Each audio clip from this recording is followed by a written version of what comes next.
Dr. Medina Carreira, estava-lhe a dizer que para mim o grande elemento de medo como cidadão é este. O Presidente da República, num dos seus roteiros para a inclusão, foi hoje, encontrou um grupo de uma meia centena de trabalhadores desempregados com uma frontalidade assinalável. De resto, foi ter com eles e falou com eles e disse: meus senhores e minhas senhoras, por acaso havia muitas senhoras no meio, diz: eu não tenho soluções para o vosso problema, não tenho soluções na manga. A única coisa que vos ofereço é a minha solidariedade. Ora, isto vindo do chefe do Estado, dá-me um indicador da volumetria da crise, a ausência de soluções que é... Se o chefe do Estado dissesse coisa diferente, era um mentiroso. Que ele não tem soluções, nem Jesus Cristo teria soluções. Nesta emergência, com a grave crise internacional que paira, o que se pode fazer é subsidiar os mais necessitados. Se Jesus Cristo tivesse tido os fundos estruturais que os governos do professor Cavaco Silva tiveram, tinha tido a oportunidade de fazer qualquer coisa. Mário Crespo, deixe o Jesus Cristo. Se nós tivéssemos escolas que educassem, tribunais que julgassem, políticos que não fossem corruptos, burocracia que fosse aceitável, isto era diferente. Enquanto não resolvermos estes problemas, isto não é diferente. Andamos a enganar uns aos outros. O Presidente da República fez muito bem. Nós tivemos 3 décadas para resolver estes problemas. Sucessivas, com ajudas externas. Mas não resolvemos. Porquê? Bom, porque nunca se resolveu nada de fundo.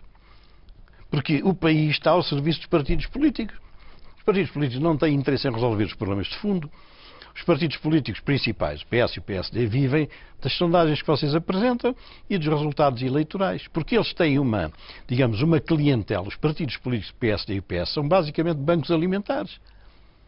Quer dizer, a clique, mais alguns aderentes de circunstância, uns oportunistas, uns arrivistas, vão ter com o partido para tirar dinheiro do Estado. Então, assim, estes partidos têm de viver na manjedoura estadual. E, portanto, não se faz nada que seja nem de longo prazo, nem que ponha ordem neste país. E como sabe, não se tem feito nada. Ainda hoje apareceu aquela casa com 26 anos de ocupação sem dono. Mas como é que é possível, no centro de Lisboa, no século XXI, um prédio cheio de famílias que não é de ninguém? A cooperativa faliu, aparentemente. Pois, que faliu há 26 anos, pronto, tomaram conta daquilo e quando vaga um, vai lá uma clique tomar conta. Isto é um país. Então é uma brincadeira.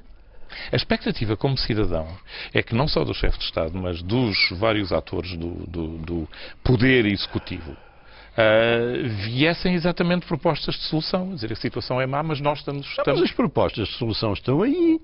É estender o fundo de desemprego, é dar uns subsídios às famílias. Isso não é solução. É a solução possível, outra não há. Ou seja, eu estive aqui com base em números do Dr. Silva Lopes a fazer o que foi um gráfico com o que é a economia portuguesa desde 1900. Nós tínhamos uma tradução, vamos meter no ecrã para ver e o senhor falará sobre ela. Eu posso dar a indicação? Pode. Em 1900, de 1900 a 1920, a economia portuguesa andou aqui a rastejar à volta do zero. Depois começou a crescer... Quase há um século, vamos lá ver. Sim, praticamente há um século. Sim. De 1920 em diante começou a crescer por década a década, com oscilações. 30, 40 foi um ano pior, não sei porquê, a Guerra Civil de Espanha talvez. E depois tem vindo a crescer até atingir o máximo na década de 60, 70. É a barra mais alta no meio. É a mais alta, depois 70, 80, depois 80, 90, depois 90, 2010. 2010. Numa previsão do Banco de Portugal, que já é otimista, é possível dizer que a economia não crescerá em média anual mais que 0,6%. Com esta economia, não há Estado social que quer dizer que nós estamos... Eu vou voltar a pedir para meter aquele gráfico porque vale a pena as pessoas verem. Nós estamos ao mesmo nível que estávamos... Sim, entre 1900 e 1910. Estamos entre 1900, no princípio do século. Ao mesmo nível que estiveram os últimos anos da monarquia. Quer dizer, desde que foi o golpe de 5 de outubro, tirando essa fase da guerra, da Primeira Grande Guerra, nunca mais a economia foi tão rasteira como é neste 2000-2010. Mas este é o problema, porque daqui é que vem dinheiro, é da economia. Desculpe-me também ilustrar aí outro problema. 1990, aquela zona do gráfico do meio que já começa a declinar. 1990 nós tivemos uma injeção de capital vindo na altura da CEE tremenda. Fundos estruturais para tudo, por todo lado. Então, e nesta década que têm entrado 48 milhões de euros por dia de endividamento, É muito mais que esse Sim, mas qual é esta sina de não utilizar os recursos, de os desbaratar? Ouça, isto teríamos de estar aqui 2 horas, provavelmente, a conversar sossegadamente. Meia hora não dá para coisa nenhuma. Mas precisamos de abordar uma área de saída, que não seja esta do professor Cavaco Silva dizer que não tem soluções. A Casa da Música no Porto, a Ponte do Mondego em Coimbra, o Centro Cultural de Belém, não sei o quê. As tudo... derrapagens. As derrapagens. Bom, tudo custa 2, 3 vezes mais. Já viu alguém ser investigado?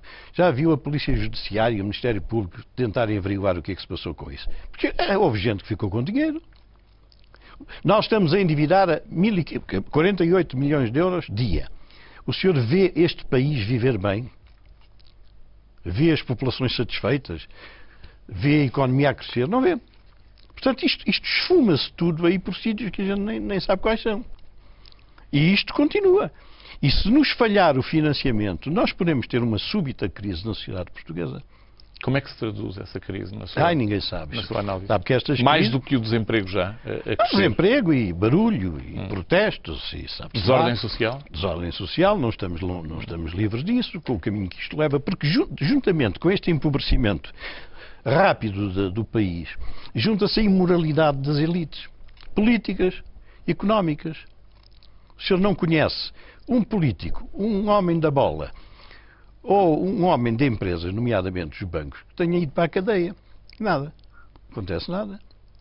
Os casos abrem-se com grandes paventos, os senhores passam aí o dia a transmitir tretas, e depois vai-se esfumando, depois toda a gente se esquece de tudo. É o caso de Portugal, são os submarinos, são os pinheiros, Setúbal, é o Freeport, é o não sei o quê, nada. Não acontece nada. Eu vou voltar a um ponto. A economia em 1990 não se desenvolveu. Portanto, ficar com o dinheiro alheio, como diz o António Barreto num excelente artigo de ontem no Público, bom, é não ser parvo, quer dizer, parvos são os que não ficam com o dinheiro. E, portanto, o país está nisto. Não espero de um país nestas condições que ele tenha prosperidade. Tem que esperar porque sou cidadão de um país com uma Constituição estável e é meu direito exigir isso. Meu e de mais 10 milhões. Eu serei um otimista no dia em que começar a ver isto a mudar. As escolas em que os alunos têm que trabalhar, em que os professores têm que prestar provas, em que os alunos têm que prestar provas, em que os programas são feitos por intelectuais, por artistas, por gente de cultura, em que os exames são feitos para uns e para outros. No dia em que isto começar, que os tribunais... Eu tenho, como já tenho dito várias vezes em público, casos de 12, 13, 14, 16, 18, 20 anos. Até 23 anos já tive um caso nos tribunais de 23 anos. O senhor acha que isto é um país a sério? Alguém vem investir, se me perguntar, quanto tempo é que dura aí um pleito fiscal? Olha, 12, 20 anos? Acha que há alguém com juízo que venha para cá? Não vem. E, portanto, enquanto não se mexer no essencial,